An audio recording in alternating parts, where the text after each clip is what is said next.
금요일 아침 증시 워밍업 시작하겠습니다. 헤르메스 스타 카창원 본부장 나와주셨네요. 어서 오세요. 네, 안녕하십니까. 네, 반갑습니다. 금요일도 힘차게 시작해 보도록 하겠습니다. 첫 번째 투자 포인트부터 열어볼게요. 임플란트 거침없는 질주.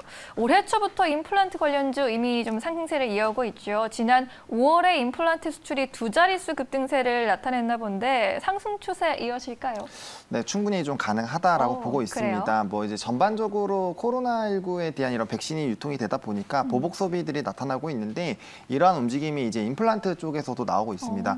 사실 이제 임플란트 쪽이 그런 보복 소비가 나올 수 있나라는 그런 마스크를 고민. 벗어서 그런가요? 아무래도 뭐 그런 부분도 있고요. 사실 네. 이제 임플란트 쪽은 코로나19 때문에 이제 치과 치료나 이런 부분들이 별로 안 나을 것 같았지만 오히려 훨씬 더 많이 해가지고 매출이 굉장히 좀 크게 상승을 했거든요. 그래요? 그러다 보니까 이제 이 주가의 흐름들을 보시면 네. 지수가 약간의 변동성이 있을 때도 불구하고 계속적으로 좀 우상향하는 그런 전반적인 흐름들이 나타나고 있습니다. 네. 그래서 이제 소비에 대한 심리가 또 더 좋아지면서 오히려 더 추가적으로 좀 소비가 나타나지 않을까. 그럼 그에 따른 수혜가 좀 나타날 수 있겠다라고 보고 있는 상황이고요. 네. 뭐 실질적으로도 이제 뭐 5월 수출에 대한 비중도 굉장히 좀 크게 늘어났습니다. 55%나 늘어나는 그런 움직임들이 나타나고 있는 그런 상황이고요.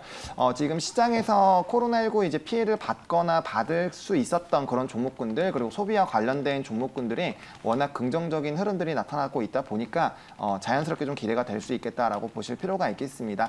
그리고 임플란트 이 섹터 자체가 굉장히 좀 앞으로 전도 유망한 게 네. 우리가 가면 갈수록 이제 고령 사회가 진행이 되고 있잖아요. 그러다 보니까 나이가 들면 들수록 사실 치아 쪽에 대한 문제가 많이 발생을 할 수밖에 없고요. 그에 따라서 이제 수요는 점진적으로 늘어나는 구조로 전 세계적으로 이제 고령화가 진행이 되고 있다 보니까 그런 움직임이 나타날 수밖에 없다라고 보실 필요가 있겠고 또 특히나 이제 임플란트 관련된 종목군들이 중국 시장에 이제 대거 좀 진출을 하고 있는 그런 상황입니다. 오히려 우리나라 뭐 오스템 임플란트라든지 덴티움 같은 경우는 시장 점유율 뭐 두 기업만 하더라도 거의 45%를 좀 차지하고 있는 상황이고요.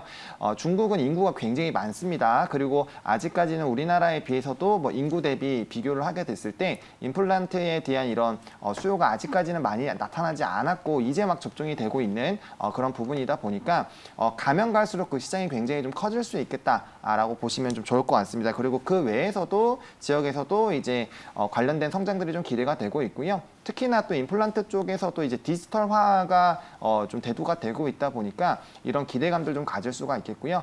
기업마다 이제 뭐 수직 계열화라든지 아니면 뭐 원가 절감이라든지 이런 긍정적인 이제 모멘텀들이 많이 있다 보니까 전반적으로 일단 실적이 굉장히 좀 좋은 상태가 유지가 될 것으로 기대가 된다라고 보시면 될 것 같고요. 펀더멘털 기준으로 계속적으로 좀 상승을 할 가능성이 굉장히 좀 높은 섹터다라고 보시면 될 것 같습니다. 그래서 뭐 이제 뭐 테이퍼링이라든지 여러 가지 변수들에 당연히 좀 이 섹터도 영향을 아예 안 받지는 않겠지만 그럼에도 불구하고 좀 견조한 성장세라든지 뭐 지속적인 우상향하는 종목군들을 좀 찾아보고 싶다라고 하시는 분들은 이 임플란트 섹터를 조금 보시면 괜찮지 않을까라고 말씀을 좀 드려보도록 하겠습니다. 네, 오스템 임플란트, 덴티움, 디오 이렇게 삼형제 주목해 보면 될까요? 네, 일단은 뭐 그렇게 삼형제 보시면 될 것 같고요. 네. 뭐 추가적으로 이제 조금 더 뭐 종목들이 한두 개 더 있기 때문에 뭐 같이 움직일 수밖에 없거든요. 관련주들 같은 경우는. 그래서 같이 보시면 괜찮을 것 같다라고 말씀을 드려보도록 하겠습니다. 알겠습니다. 올해 초부터 주가 흐름도 견조하게 나타나고 있는데요. 임플란트 관련주 점검해 봤습니다. 두 번째 체크 포인트로 넘어가 볼게요. 백신 맞은 코로나 피해주입니다. 우리나라도 이제 코로나19 백신 접종이 시작된 지 어제로 105일째가 됐다고 하네요. 국내 백신 1차 접종자 수가 1,000만 명을 넘겼습니다. 백신 접종자에 한해서 이제 단체 여행도 허가한다고 하는데 이렇게 되면 이제 더 많은 분들이 백신 접종을 원하시게 되겠죠. 그렇죠. 게다가 이제 뭐 얀센이 이제 또 접종이 시작이 또 됐죠. 그러다 네. 보니까 그에 따른 좀 기대감들도 나타나고 이건 있다. 1차만 맞으면 되는 그렇죠. 한 백신이죠. 번만 맞으면 되기 때문에 아무래도 좀 기대감이 좀 있다라고 보실 필요가 있겠고, 그러니까 우리나라도 지금 지속적으로 접종이 많이 늘어나고 있고, 뭐 이제 접종을 추가적으로 할 인구도 굉장히 많이 늘어나고 있다 보니까 네. 그러면은 아무래도 지금 전 세계적으로 백신을 맞은 사람들에 한해서는 이제 정상화의 일상화 대한 부분들에 대한 뭐 정책들이라든지 이런 움직임들이 나타나고 있잖아요. 네. 그러다 보니까 이때까지 사실 코로나19가 뭐 과거 이제 메르스라든지 사스와 비교했을 땐 굉장히 오랜 기간 좀 지속이 됐다 보니까 뭐 이제 여행이면 여행, 뭐 사실 이제 소비면 소비 굉장히 많이 억눌려 계실 겁니다. 뭐 최근에 이제 뭐 아울렛이라든지 이런 데 가보시면 정말 과거와 거의 유사할 정도 사람들이 오히려 더 많은 흐름들이 나타나고 있는데 네. 그러니까 그 정도로 이제 정상화에 대한 기대감들이 좀 커지고 있다라고 보시면 될 것 같고요. 그렇기 때문에 이제 피해주들을 조금 관심 있게 계속적으로 좀 보실 필요가 있습니다. 뭐 네. 물론 지금 이제 주가상으로는 너무 높은 거 아니야라고 생각을 하실 수가 있지만 지금 시장에서 어떻게 보면 좀 주도주는 없는 상황이다 보니까 지속적으로 이제 이런 백신에 대한 접종 이슈라든지 그리고 정상화에 대한 얘기들이 계속 나올 수밖에 없습니다. 뭐 대표적으로 이번에 뭐 단체 여행 말씀해주신 단체 여행에 대한 얘기도 있고 또 7월달에 노마스크 관련된 이슈들도 있기 때문에 네. 뭐 또 그리고 이제 또 여름 성수기다 보니까 이제 뭐 해수욕장이라든지 이런 여가 레저에 관련된 또 이슈에서도 분명 풀어지는 그런 이슈들이 발생이 되면은 또 정상화에 대한 기대감들이 또 커질 수가 있거든요. 그럼 자연스럽게 뭐 이제 대표적으로 움직이는 게 뭐 여행이라든지 항공이라든지 뭐 화장품이라든지 대표적인 피해주들이 좀 강하게 움직일 수가 있겠다라고 보실 필요가 있겠고 물론 이제 피해주들 중에서 지금 제가 말씀드린 섹터 같은 경우 굉장히 높은 가격대의 좀 주가들이 형성이 되어 있고 뭐 카지노라든지 이제 면세라든지 좀 이제 후발로 따라가는 종목군들이 있다 보니까 네. 뭐 이제 개인적인 투자 성향이 뭐 나는 단타라든지 단기 트레이딩이라든지 아니면 좀 짧게 끊어가는 거 좋아하시는 분들 같은 경우는 이제 좀 위에 있는 종목군들로 하시면 될 것 같고요. 나는 좀 위에 있는 건 부담스럽다라고 하시는 분들 같은 경우는 뭐 이제 후발로 따라갈 수 있는 뭐 영화라든지 뭐 면세라든지 이런 쪽 카지노 쪽이라든지 충분히 아직까지 상승 탄력 있고 위로 올라갈 수 있는 그런 모멘텀 자체를 가지고 있는 종목군들이 많이 있다 보니까 그런 쪽으로 좀 관심을 가져보시면 좀 좋지 않을까라고 말씀을 좀 드려보도록 하겠습니다. 그럼 혹시 종목을 좀 압축해 본다면 밑에 있는 종목들 좋게 보시나요?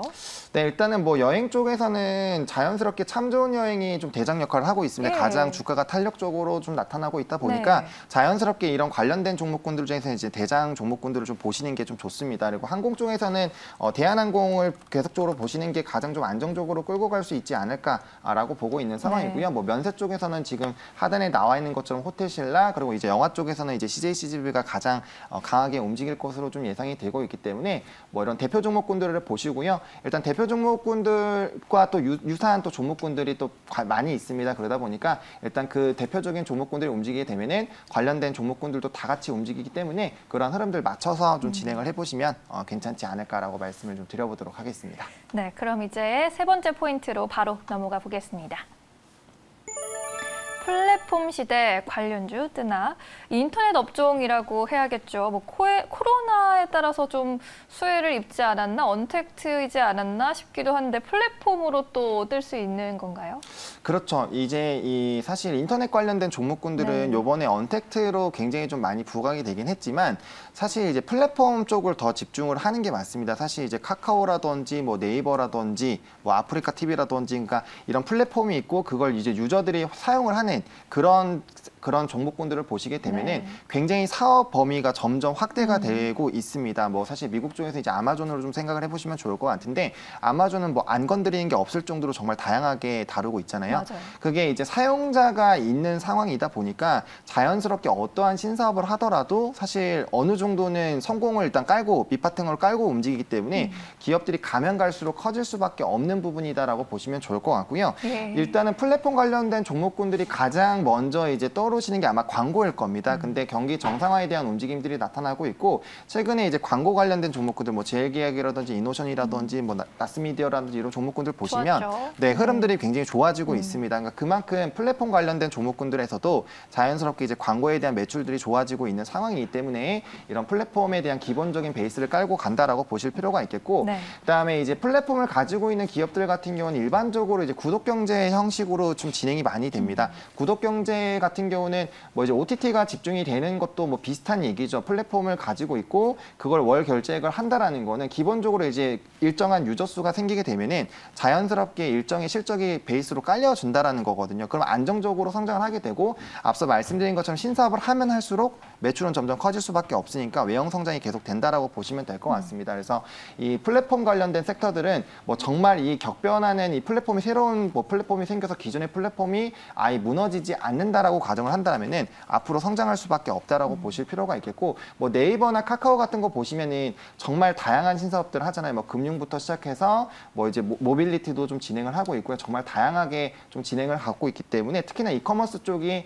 최근에 굉장히 좀 핫하게 떠오르고 있다 보니까 이런 이커머스 쪽에 대한 부분들을 계속적으로 좀 체크를 해보시면 좋을 것 같고, 네. 이 관련된 섹터들에서도 사실 경쟁들이 많이 되고 있고요. 시가총액 같은 경우는 사실 네이버도 그렇고 카카오도 그렇고 계속적으로 올라가고 있는 상황이니까 그런 대표적인 일단 종목군들 먼저 보시면 좋을 것 같고, 뭐 이제 후발로 따라오는 종목군들 같은 경우는 이제 뭐 아프리카 TV라든지 이제 플랫폼을 가지고 있는 뭐 OTT 업체라든지 이런 종목군들이 이제 구독 경제를 바탕으로 지속적으로 성장을 할 수 있는 베이스를 깔고 가는 부분들이 있기 때문에 이러한 종목군들을 계속적으로 좀 관심을 가져보실 필요는 있겠다라고 말씀을 드려보도록 하겠습니다. 네, 플랫폼 관련주라고 정리해 볼 수 있겠네요. 네이버와 카카오, 아프리카 TV 같은 종목들 관심 가져보자라는 의견이었습니다. 그럼 이제 오늘의 종목으로 넘어가 볼게요. 어떤 종목 가지고 오셨나요? 네, 하이브를 들고 왔습니다. 일단 뭐 엔터주로 예. 보시면 될 것 같고요. 일단 엔터도 어떻게 보면 코로나19 피해주의 하나로 좀 속합니다. 특히나 이제 엔터 섹터 같은 경우는 하반기에 굉장히 좀 기대가 많이 되고 있죠. 뭐 네. 주요 아티스트들이 많이 복귀가 될 것으로 좀 기대가 되고 있다 보니까 자연스럽게 좀 기대가 될 수 있겠다라고 보실 필요가 있겠고, 이 지금 엔터주들 같은 경우는 음반 시장이 굉장히 좀 확대가 많이 되고 있습니다. 근데 이제 코로나19가 백신으로 점점 좀 잡혀 나가는 움직임들이 나타나게 된다면은 자연스럽게 추가적으로 뭐 온라인 콘서트도 당연히 진행을 하겠지만, 만약에 오프라인 콘서트가 진행이 된다라고 했을 때 주력 매출원이 회복이 되는 상황이다 보니까 자연스럽게 굉장히 좀 크게 실적에 대한 성장을 기대를 할 수가 있는데, 이미 하이브 같은 경우는 1분기에 또 최대 실적을 좀 기록한 부분들이 있거든요. 그렇기 때문에 업황 자체가 좋아진다라고 가정을 한다고 했을 때는 이런 최대 실적들이 계속적으로 연이어서 나타날 수 있다 보니까 자연스럽게 좀 기대감을 확대를 시킬 수 있겠다라고 보실 필요가 있겠고요. 일단 뭐 BTS는 워낙 견조하게 사실은 이 라인업들이 좀 되어 있는 상황입니다. 뭐 최근에 또 이제 신규 앨범도 내기도 했고요. 그래서 그런 부분에서 추가적인 이런 이제 뭐 팬덤을 활용한 그런 IP들은 굉장히 좀 크게 기대가 될 수 있고, 사실 사인회만 하더라도 뭐 200억 원의 뭐 이제 영업이익이 생길 수 있다라는 얘기가 나올 정도로 사실 정말 그런 거대한 힘을 가지고 있기 때문에 기대가 될 수 있겠다라고 보실 필요가 있겠고, 사실 하이브의 가장 큰 문제는 이제 이 아티스트가 하나에 너무 집중이 되어 있었다라는 부분인데, 이 이타카 홀딩스를 조금 인수를 하면서 그러한 이제 파이프라인을 좀 확대를 했다라고 보시면 될 것 같습니다. 그래서 아티스트들이 점점 늘어나고 있고 또 새로 키울 거기 때문에 뭐 이에 따른 기대감들은 뭐 계속적으로 가져갈 수 있겠고, 사실 이제 신인 띄우기 할 때 예를 들어서 이제 BTS랑 좀 같이 엮어서 만약에 진행이 하나라도 된다라면은 뭐 그 신인들은 좀 성장을 훨씬 더 크게 할 수 있는 그런 좀 장점도 있고요. 네. 또 이제 자체 플랫폼 위버스 쪽에 대한 기대감들도 확대가 되고 있습니다. 뭐 위버스 같은 경우는 이제 성장 자체가 뭐 2배 이상 좀 되는 것으로 좀 기대가 되고 있고요. 뭐 앞서 말씀을 드렸던 것처럼 이런 플랫폼을 가지고 있으면 정말 다양하게 IP를 활용해서 사업군들을 좀 영위를 할 수가 있습니다. 뭐 이런 상품을 판매할 수도 있고요. 뭐 음반뿐만 아니라 뭐 여러 가지 콘서트라든지 뭐 다양한 부분으로 활용을 할 수 있다 보니까 그러한 부분들로 봤을 때는 충분히 좀 기대를 해볼 수 있지 않을까라고 말씀을 드리겠고, 일단 업종 자체가 하반기에 굉장히 좀 떠오르는 섹터로 하나 꼽히고 있는 상황이 있다 보니까 이 부분을 좀 집중해서 보시면 좋겠다라고 말씀을 드려보도록 하겠습니다. 네, 지금 BTS의 신곡 버러가 핫백에서 2주 연속 1위를 이어가고 있다고 합니다. 당분간 계속해서 인기를 이어갈 것으로 보이고, 자체 플랫폼 위버스 그리고 4분기에는 오프라인 콘서트까지 기대된다고 하네요. 하이브 한번 눈여겨보시면 좋을 것 같고요. 가격 전략도 한번 여쭤볼게요. 네, 지금 이제 전거래일에 조금 주가가 뭐 6% 상승을 하다가 4%로 좀 마감이 됐습니다. 그래서 뭐 이격이 그렇게 넓은 거는 아니지만 일단은 뭐 그렇게 또 급등하는 종목은 아니다 보니까 매수는 26만 4천 원부터 27만 원까지 조금 더 눌릴 수 있을 때 장중에 좀 조정이 분명 나올 거거든요. 그래서 그럴 때 조금씩 물량을 모아가시는 전략으로 일단 1차적으로 물량 매집으로 좀 해보시면 좋을 것 같고요. 목표가 같은 경우는 일단 1차적으로 33만 원 좀 제시를 하도록 하겠습니다. 뭐 증권가에서는 뭐 일단 기본적으로 35만 원부터 지금 50만 원까지 목표가가 되고 상향이 되고 있는 상황인데, 일단 전 라인을 좀 뚫어줄 때 좀 약간의 가격 부담이 있을 수가 있기 때문에 1차적으로 그 가격을 좀 말씀을 드리겠고, 그 부분 이제 강하게 돌파를 하게 됐을 때는 자연스럽게 이제 이평선 깨지지 않으면 끌고 가시면 될 것 같고요. 손절 라인 같은 경우는 매수 밴드 하단 라인 기준으로 24만 4천 원으로 좀 제시를 드려보도록 하겠습니다. 네, 하이브 목표 주가 1차적으로 33만 13만 원, 손절가 24만 4천 원 기억해 보시기 바라겠습니다. 하창원 본부장 말씀 오늘은 여기까지 들어야겠네요. 고맙습니다. 네, 감사합니다.